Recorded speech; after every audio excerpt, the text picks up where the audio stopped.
Kolkata doctor అత్యాచార ఘటనపై దేశవ్యాప్త నిరసనలు కొనసాగుతూనే ఉన్నాయి. అందులో భాగంగా దేశ రాజధాని ఢిల్లీలో వైద్య విద్యార్థులు ఆందోళనలు ఉధృతం చేశారు. ఇదే అంశానికి సంబంధించి పూర్తి అప్డేట్స్ మా ప్రతినిధి లివిల్ అందజేస్తారు. లివిల్, ఢిల్లీ వైద్య విద్యార్థులు ఏమంటున్నారు? వాళ్ళ డిమాండ్ ఏంటి? కోల్కతాలో జరిగిన Moumita rape and murder case సంబంధించి సంచలనం లేపింది. ఈ నేపథ్యంలోనే దేశవ్యాప్తంగా కూడా వైద్యులంతా కూడా ఏకతాటిపైకి వచ్చారు. ఐఎంఏ, ఇండియన్ మెడికల్ అసోసియేషన్ కూడా వారికి బాసగా నిలిచింది. ఈ నేపథ్యంలో వైద్యులపై జరుగుతున్న వరుస దాడుల నేపథ్యంలో ప్రభుత్వాలు కఠిన చర్యలు తీసుకోవాలి. అంతేకాకుండా ఎవరైతే మౌమిత మీద లైంగిక దాడి చేసి హత్య చేశారో వారిని నిందితులను వెంటనే పట్టుకొని వారిని కఠినంగా శిక్షించాలని చెప్పేసి కూడా గత కొద్ది రోజులుగా దేశవ్యాప్తంగా నిరసన కొనసాగుతున్నాయి.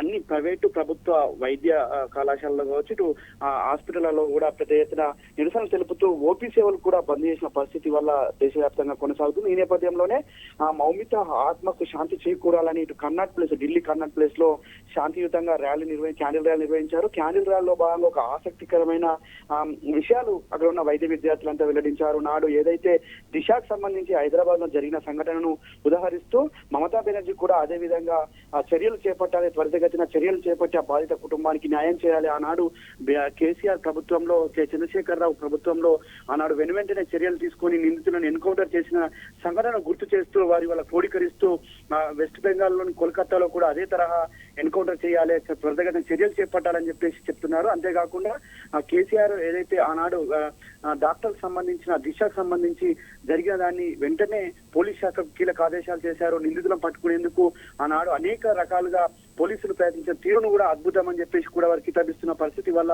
ఢిల్లీ వేదిక కనిపిస్తుంది. ఢిల్లీలో కూడా దేశ రాజధాని ఢిల్లీలో సైతం ఇవాళ వైద్య విద్యార్థులంతా కూడా నిరసన తెలుపుతున్న క్రమంలో చంద్రశేఖరరావు చేసిన ఏదైతే నిర్ణయం ఉందో, ఏదైతే డిసిషన్ ఉందో అది ఖచ్చితంగా మమతా బెనర్జీ కూడా పాటించాలి. త్వరితగతిన ఆ నిర్ణయం తీసుకొని బాధిత కుటుంబానికి బాసగా నిలవాలి. యావత్ వైద్య విద్యార్థులకు అందరికీ కూడా ఒక అండగా ఉండాలి, ఒక ధైర్యాన్ని ఇవ్వాలి.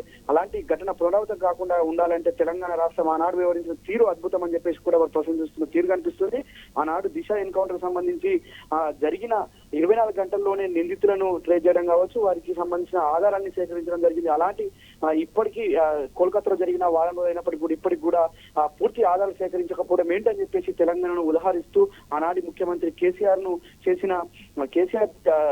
చేసిన నిర్ణయాలను ఇవాళ ఒక గొప్పగా వర్ణిస్తూ వారు చెప్పిన సందర్భం కనిపిస్తుంది. ఖచ్చితంగా మమతా బెనర్జీ సైతం, వెస్ట్ బెంగాల్ సీఎం సైతం ఇదే తరహా నిర్ణయం తీసుకోవాలి. ఇదే తరహా కేసీఆర్ చేసిన ఆనాటి ఏదైతే డిసిషన్ ఉందో అలాంటి డిసిషన్ తీసుకొని బాధిత కుటుంబానికి అండగా ఉండాలి. బాధిత కుటుంబం అండగా ఉండడంతో పాటు నిర్ణయం వెంటనే తీసుకున్నట్లయితే మాకు అందరికీ న్యాయం జరుగుతుంది, మాకు ఒక ధైర్యం, భరోసా కలుగుతుందని చెప్పేసి కూడా వారంతా కూడా చెప్తున్న పరిస్థితి కనిపిస్తుంది. ఆనాడు దేశవ్యాప్తంగా సంచలన కేసు 24 గంటలను ఛేదించి ఆ బాధితులకు అండగా ఉండి, బాధిత కుటుంబానికి అండగా ఉండి ఆనాడు న్యాయం చేసిన తీరుని వల్ల యావత్ దేశవ్యాప్తంగా ప్రశంసిస్తున్న తీరు కనిపిస్తుంది. Kumar, right, thank you లివిల్.